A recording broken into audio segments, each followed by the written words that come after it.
Oi, pessoal, tudo bom? Dani, Rafael Takasugi, Boa noite, André. boa Boa noite. noite, Dani. Testando o som Oi, aí. Rafa. Tá ótimo, Boa noite. tá ótimo. Oi, André. Tudo bom, pessoal? Tudo bom, Dani? Tudo, Então, tudo e hoje? ótimo. E hoje vamos falar o que no nosso curto-circuito? Que assunto que vamos falar? O que você acha, Rafael? Dani? Curtailment. Vamos falar de curtailment? Então tá bom. E o último Bom, curto-circuito? Alguém quer dar um recado? Responder os fãs? Eu preciso responder uns Res- dois fãs Os dois que fãs? vieram falar comigo, André e Dani. É, Na verdade, assim, né, eu falei para eles que só fazer, digamos, quase que um disclaimer aqui, porque eles falaram assim, ah, Rafael, você falou lá das eólicas, tal, mas eólicas têm o recurso dos ventos que geograficamente é mais favorável em determinados pontos, né? Claro que eu sei disso, mas o ponto que eu quis falar foi que acabou se concentrando demais, né? Na fonte solar é um pouco diferente. A gente poderia alocar em outros locais e então eu só queria complementar isso daí que acho que eu falei muito superficialmente pelas questões de modulação de carga das eólicas, né? E na época não tinha tanta linha de transmissão, não tinha tanta hidrelétrica interligada dentro daqueles subsistemas, então acontecia de que havia muito despacho de térmica para fazer essa modulação das eólicas no submercado lá do Nordeste. Então, hoje isso daí já acontece muito pouco, acho que se não for quase que nulo, por conta da construção de linhas, mas eu sei que lá é o submercado, a localização mais favorável para a questão de ventos, né? Só isso que eu queria Tá colocar, ótimo, André, então que eu tá tomei bom. umas pedradas aí. Fica aí o recado do nosso último curto-circuito. Então vamos lá, pessoal, sobre curtailment, um assunto bem tranquilinho também, né? Acho que. é, mas esse feedback aqui, esse disclaimer do Rafa foi bom, né, André? Porque assim, a gente pode constatar disso que o pessoal está assistindo, o pessoal está vendo, o pessoal está interessado, então é Uhum. um assunto do momento. Power Traders Sim, aí tá super em vista. sim, inclusive já tem a ver com o tema, né? O curtailment, as eólicas e tal. Exatamente. Grandes impactos aí econômicos, contratuais, então todo o evento que a gente vai, esses últimos eventos que a gente teve aí, aqui o time do Back Office e Regras, é Cortem, a MP, então são os assuntos do momento. Uhum. Aí eu já ouvi falar que precisa de mais linha de transmissão, aumento de carga no Nordeste, aqueles os data centers, né? Aquela promessa que teve, não sei a que pé que tá essa coisa do data center. Aí o Paraguai um forte concorrente, enfim, é um panorama bem É data. complexo. É, data É, center, é. é, Mas data centers nessas regiões também, né? O pessoal tem falado Sim. bastante, justamente para poder estar suprindo aí. Uhum. um cara que tem que trazer para quando for abordar o tema de data center é o Vitor. Isso, Vitor. Vitor tá meio ocupado ultimamente, né, Vitor? Não tá difícil aí de conseguir. Ele tem dados interessantes que acho que É. vai gerar a questão de pensamentos. Acho Uhum. que vai ter, digamos assim, né, incentivos aí Sim.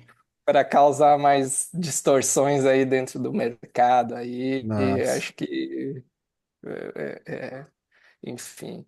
Mas já que a gente vai falar de curtailment, a gente está falando aqui, né? Uhum. Eu acho que assim, eu e o Fred ficamos muito ali falando de GD no último, mas o que agitou mesmo o mercado de GD na última semana foi.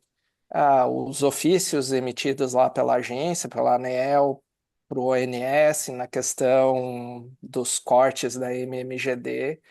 Isso acabou causando digamos assim, né, um frisson aí dentro do mercado de GD aí, enfim, até queria escutar um pouco de vocês. Eu tenho uma leitura disso daí, Uhum, mas realmente causou muito dentro dos grupos do setor aí de GD.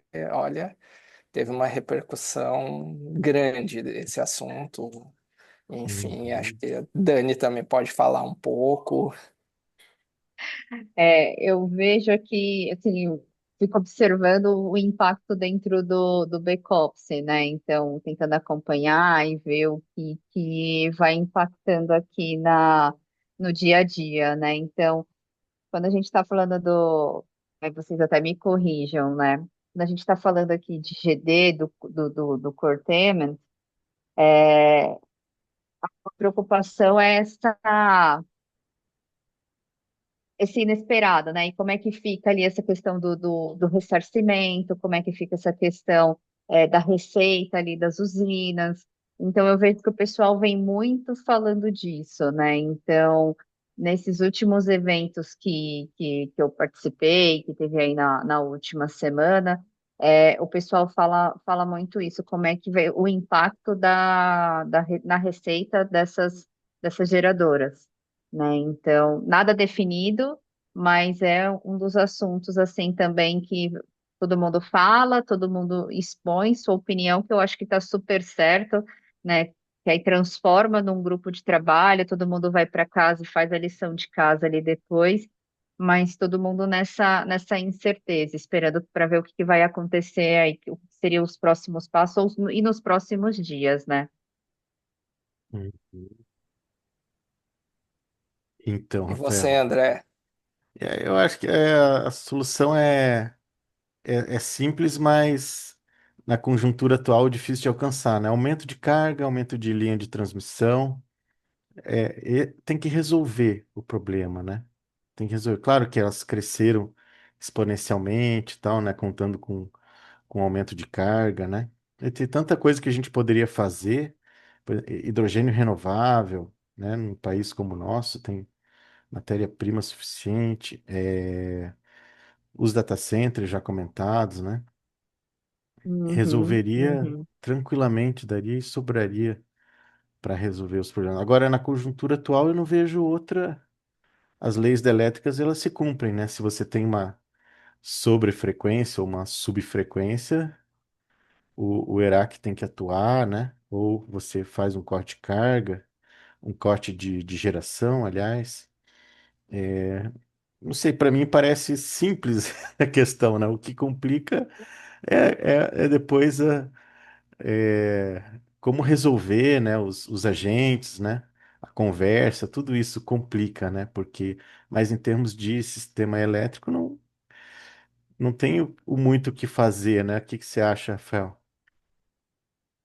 Ó, assim, eu vou dar um pouco da visão, o que movimentou esse movimento aí, o que movimentou, né? A GD, o que que causou aí diante disso daí? Primeiro que o ofício. Muito rápido, né, Rafa? E aí não sustenta, né, ali das gerações. Eu vou dar um pouco da minha leitura aqui, tá, Dani e André? Eu acho que grande, assim, o que gerou muito um fervor aí dentro da GD, dos grupos aí, foi a inclusão do termo MMGD, tá? É, e lá dentro do grupo do Power Trades, vocês acompanharam algumas semanas, acho que uns 45 até 60 dias atrás, comentou-se até falando de usinas na GD que estão conectadas na GD, né, no sistema de distribuição aí. Então eles chamam de geração na distribuição ali, geração distribuída. Só que são usinas que no meu entendimento, as de tipo 3 lá, elas não são participantes do sistema do SCE, né? Mas eu acho que, de certa forma, eu volto lá para trás para falar sobre o papel do ONS. O papel do ONS é garantir a segurança do sistema. Então, eu acho que esse ofício foi muito nesse sentido, porque o evento que a gente teve em agosto, lá no Dia dos Pais, foi um evento extremo, segundo o que os agentes aí falam, que a gente teve uma carga líquida muito baixa por conta da MMGD aí, né, que está junto da carga aí das residências aí, do mercado cativo, e que gerou uma iminência de um problema que poderia ter derrubado o sistema elétrico. Então, eu acho que foi muito ofício nesse sentido. O problema é que aquele ditado, né, André, que cachorro picado por cobra tem medo de linguiça, né? Não Então, sabia. É daí de Goiás, o ditado? é do sul, Do cara, é sul. muito do sul isso daí. É, então o problema é que assim, pô, a gente está tendo muito problema de inversão de fluxo nos sistemas e como eu falei no curto-circuito passado, hoje esse é um setor que tem uma economia em volta dele em torno. Então tudo que acaba mexendo, que inviabiliza projetos, que você começa a ter alguma essas restrições, você está mexendo meio que ali com muita gente e que acaba afetando diretamente essa economia, o dia a dia dessas pessoas que estão Uhum, envolvidas nessa economia. E uhum, aí eles já olharam assim, não, que eles querem acabar com a GD, que eles querem isso, é aquilo, então que é todo mundo contra, até porque, vamos lá, fez-se diversos aí meios de comunicação veicularam um problema uhum, que a gente vem enfrentando, a gente teve associações que vieram a, a, a, a briga, vamos lá, a trocação ali franca, falando coisas que eu acho que não tem o porquê de colocar dessa forma. Então, até porque, assim, né, muitas associações vieram falar, debater subsídios, enfim, e a gente os dois lados têm subsídios, né? uhum, Então, digamos assim, é meio que um tiro no pé na minha visão. E aí, então, esse setor de GD, de MMGD, ficou realmente muito preocupado. Eles têm uma razão de ter essa preocupação, né? Agora, eu vejo que é muito por uma questão de segurança do sistema, uhum, inicialmente. Agora, a gente tem que ver de fato o que vai se desdobrar disso daí. Se vai haver aquele jogo de interesse, de associações, de agora tem uma fresta aberta ali na porta, ficou entreaberta, agora vamos tentar empurrar outras coisas. E é o que eu vejo, assim. Então, eu não vejo. Eu acho que se tiver que cortar, vamos começar por essas usinas do tipo 3 uhum, que são de fontes despacháveis, que são usinas em autoprodução energética, em APE, para consumidores livres. Só que vai ter problemas. Meu ponto de vista é que cortar MMGD vai ter que alinhar muitos outros fatores. Eu acho que depois a Dani pode colocar. Por exemplo, assim, tá, vamos lá cortar, que nem eu escutei em alguns grupos. Não, vai atuar religador em circuito de cidade, que vai estar muito sobrecarregado, um fator de carregamento dos transformadores muito alto por conta da GD e eles vão cortar. Gente, na minha visão, não é assim.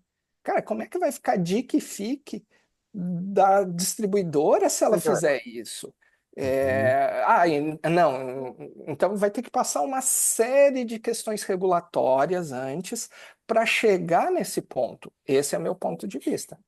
Mas eu também não tiro a razão deles estarem preocupados e com medo dessas ações que vêm do mercado, até porque muitos não têm o nível de conhecimento e não sabem como é que funciona todo o setor elétrico, né? Acho que a Dani teve num evento muito voltado para GD na semana passada, e um evento bacana, e acho que ela também pode contribuir, mas a minha visão é um pouco disso daí, sabe, André e Dani? Uhum. Eu ia até, Rafa, perguntar isso para você, porque assim, o que que a gente viu lá, né? Além dessa questão da sobretensão e da infraestrutura da rede saturada, eles falam também dessa da questão da desvalorização dos ativos, porque como são relativamente novos, né? E aí se tiver essa questão de corte, como é que fica payback, a receita e assim por diante? E aí eu não sei se você teve também essa sensibilidade nos grupos que você, nesses GTs, vamos dizer, que você estava acompanhando. Assim, é, na MMGD, Dani, se vier corte, com certeza, né? Você vai ter, É, porque é assim. Vamos lá um pouco do começo, né? Em 2012, a 482, o sistema, a metodologia escolhida foi net metering. Só que o sistema, não só a gente, mas o mundo como um todo, vocês conhecem outros sistemas, Europa e Estados Unidos, América ali, Austrália. Cara, você ter net metering, que você está compensando quilowatt por quilowatt, é bom até certo ponto, né? E agora isso daí começa a trazer uma complexidade. Por quê? Se a gente for botar sinal de preço, sinal locacional, para que a tarifa comece a, digamos, modular isso daí, como é que a gente vai fazer dentro de um sistema de net metering, né, de medição líquida? É, eu, assim, claro que não estou querendo ser leviano nem nada, por isso que eu acho que, pô, a gente sempre, a função ali do regulador, acho que ela mudou, né? Acho que a Dani deve tratar com bastante advogados também. Muitos falam assim, ah, Rafael, você está equivocado em falar que antes tem que vir o fato para a gente atuar e, enfim, eu acho que legislação é muito disso. Mas acho que regulação, até mesmo a legislação, acho que tem que se modernizar e tentar antever algumas complicações que vão vir no futuro, que vão causar discussões, que vão causar problemas para o setor e tentar mitigar isso daí. Eu, particularmente, no trabalho que eu faço para os meus clientes, é isso daí, é mitigar risco, tanto regulatório de mercado como econômico e regulatório para os meus clientes, para que eles consigam atingir a meta, o resultado esperado. É isso que eu faço dentro do meu trabalho. Eu acho que essa deveria ser um pouco da visão do legislador e do regulador, né? Que a gente vai ter impacto. Agora, nessas GDs, vamos falar assim, do tipo 3 que estão contratos, porque aí a gente está falando não só submercado sul, nordeste, agora a gente está vendo que curtailment vai começar a atingir. Tudo bem, norte de Minas ali já está complicado, já tem, né, algumas usinas sofrendo, mas agora é meio que vai se espalhar isso daí, né? Mas o Zucarato deu uma entrevista muito interessante, que assim, o problema é que o caminho da energia é um só. Ela só percorre as linhas de transmissão. Aí um dos problemas que o ONS disse que estava enfrentando de questionamento, por que que é sempre as mesmas usinas que acabam sofrendo curtailment, né? E ele falou, cara, o problema é que a gente tem, num determinada hora do dia, em determinados locais e na linha, no circuito de transmissão tal. Então, sempre vão ser as mesmas usinas que acabam sendo afetadas, né? Muito bem. exatamente. E a gente tem aí, em outros lugares, a gente tem muito para aprender o que já vem ocorrendo, né, e prever. O- Na Europa tem aí tarifa negativa em determinados horários, né, na madrugada. Você teve aquele problema na Espanha com as eólicas, né, de apagão lá, né? exato, Então, assim, não tem novidade, né? Só questão mesmo de olhar, projetar, como o Rafael disse, né, o órgão regulador, projetar não só para o ano que vem, mas daqui a 5 anos, daqui a 20, né? Como que vai estar o setor exato, daqui a 30 anos, né? Talvez daqui a 30 anos as baterias estejam mais desenvolvidas, mais acessíveis. Hoje elas são enormes, né? Caras, mas talvez exato. estejam mais acessíveis. E aí, o que que vai acontecer? Será que vai ter mais microgrids? As distribuidoras elas vão ser como elas são hoje? Vai ter muita gente off-grid, né? Então, são exercícios que a gente tem que ir fazendo, nós como setor também, e antevendo essas coisas para favorecer a evolução, né? Porque senão a gente está com um setor aí de. Você tocou num ponto, André, que talvez até para o fechamento deixar esse questionamento. Então vamos fechar. Fecha aí, Rafa. Estamos chegando. É, Eu, pensando puxa nisso três daí, depois. é, como é que vocês enxergam o papel da distribuidora, da utility mesmo, no futuro? Vai ser como é hoje, ou isso tende a mudar, assim, né, com toda a evolução, vamos falar assim, né, digitalização, tudo que o setor vai evoluir, e qual que vai ser o papel da distribuidora no futuro? Ah, esse é o gancho para a próxima, né, Dani? Não vamos responder essa. Na próxima, com o pessoal aqui, com o Fred, todo mundo, é, vamos ver se a gente consegue projetar alguma coisa sobre esse assunto. A Dani, gostinha Isso é de bom. quero mais, né? é, Exatamente. Dani, algo para encerrar, então? Estamos chegando. Não, eu acho que é isso. Acho que ficamos aí com um gostinho de quero mais por curto-circuito parte 3 para continuar falando de GD, de curtailment, e até pegando o gancho aí nas últimas feiras também, teve aí as feiras de solar, falou muito também, o momento era baterias, né? Então eu acho que a gente pega tudo isso e curto-circuito parte 3 falamos Excelente, dele. excelente gancho, Rafael. O papel da Com distribuidora no futuro e aí trazemos tudo isso aí, BES e tudo mais. Tá bom, pessoal. certeza, gente. Então, muito obrigado. Nos vemos Obrigada, futuramente. pessoal. Um abraço a todos e até a próxima. Tchau, Até, tchau. até mais. Tchau, tchau. Tchau.